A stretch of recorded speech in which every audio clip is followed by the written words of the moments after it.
Alright, so let's just say that a school wanted to print out a yearbook, right? And so the cost to print out this yearbook can be expressed by the binomial 100 plus 22n. So this is the total cost of all the yearbooks. And we have n, which is the number, which is the number of yearbooks, right? Perfect. So the cost of shipping these, because you have to ship them obviously to the school from the supplier, the cost of shipping would be 25 plus 3n, right? So we need an expression to represent the total costs of these books, including the shipping, right? So how do we do that?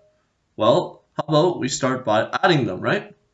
So we have 100 plus 22n, right?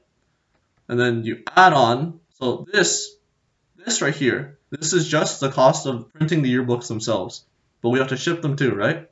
So the shipping fee is 25 plus 3n. All right, perfect. So we have an expression. Now what can we do with this? Well, first off, we can simplify it, right? So if we expand the brackets, right? So we get 100 plus 22n plus 25 plus 3n.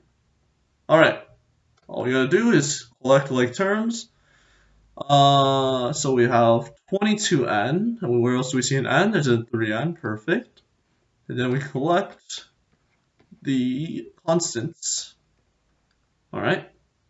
And all we have to do is just add them all together, right? So we have 25n right here plus 125. So this right here, this is the simplified version of this, which is just the total cost of having a yearbook, right? So let's just say 600 students, right? So we have 600 students who buy a yearbook, right? So what would the total cost be? Well, because we chose to simplify it, right? So let's make C the cost, right? So the cost is going to be 25 times the number of yearbooks. So there's going to be 600, right? Because 600 people bought them. And you add 125 as the constant. And then all you have to do is just plug it into a calculator. If you have a calculator on you, all you have to do is plug it into a calculator, or if you want to do it by hand, go figure. You're allowed to, I guess, but just for the lesson's sake, I will just put it into the calculator, and what I have here is $15,125. And this is the total cost if 600 people buy a yearbook.